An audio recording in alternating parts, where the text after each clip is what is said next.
Welcome everybody. We're back here for 5 Minutes of Wellness. I have our special guest Anna here again, one of my favorite nutritionists in town.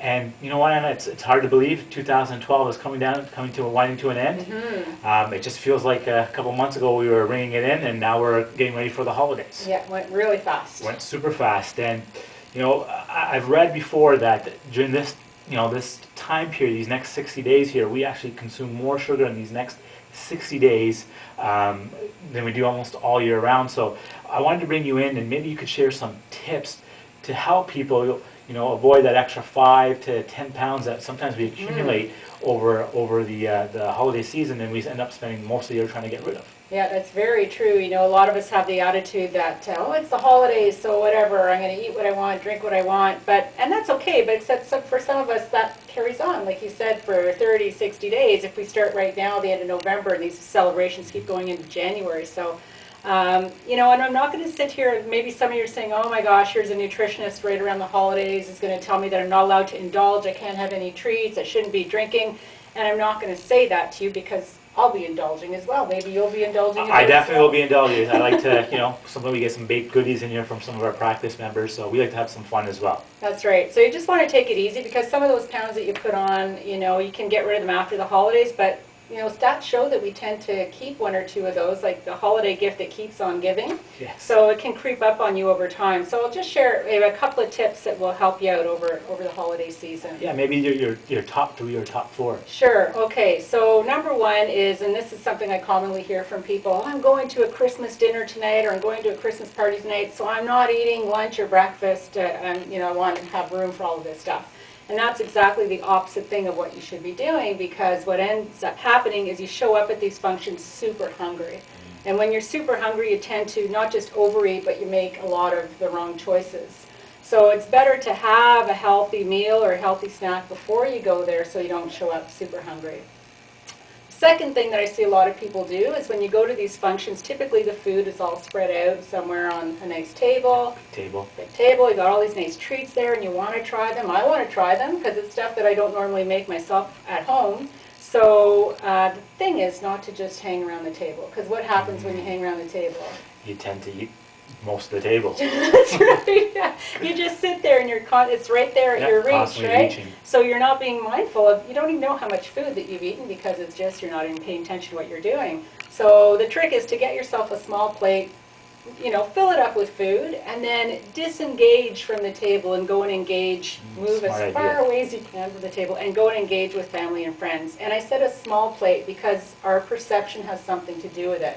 You can take the same amount of food that's on a small plate, and that small plate looks nice and full. You put it on a big plate, and your mind, it goes, I still have a lot more room here. I could put some more stuff on here. So we fall into that trap of our eyes being bigger than our stomach. Yes. So get a small plate, fill it up, move away from the table, and enjoy. Yeah, that's a great suggestion. I think one of the other challenges that I hear a lot too is, at these Christmas parties, sometimes you're drinking different beverages. Maybe you're consuming some more alcohol. We talked about sugar. There's a lot more sugary drinks.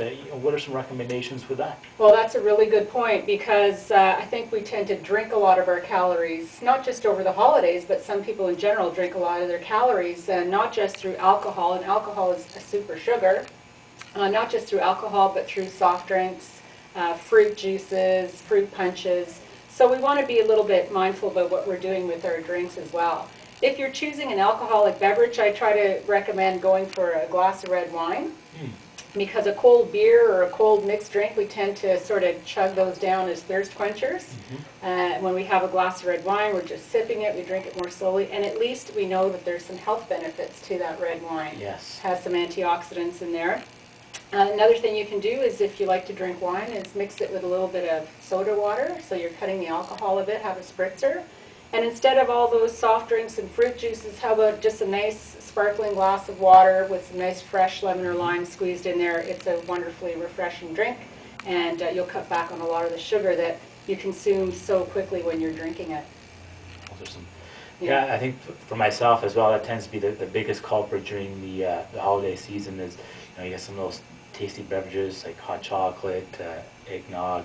I won't lie, sometimes I'll have the extra beer or drink, and it's the holiday time. One of the other things that, what we share here in the office, because there are increased amounts of stress Sure. that happen during the holiday time, family, getting gifts. It's actually one of the most important times to look at your health overall. You want to make sure that you're exercising. You also want to make sure that you're getting sleep, because when you have some of these parties, you're going to bed a little bit earlier, but you're still getting up at the same time to go to work. So make sure you're getting some quality sleep, and try to make it up on the weekend if you can. And finally, definitely one of the most important times to be getting your adjustments, because you know what, we're under more stress. Our nervous system is what's adapting to our stress, and we want to make sure that that brain-body communication is working the best for you, so you can adapt better to these stressors. So these are the tips from myself and Anna here, and we really want to wish you and your family a very safe and happy holiday. I'm not sure if there's anything else you'd like to add, anything that we might have left out.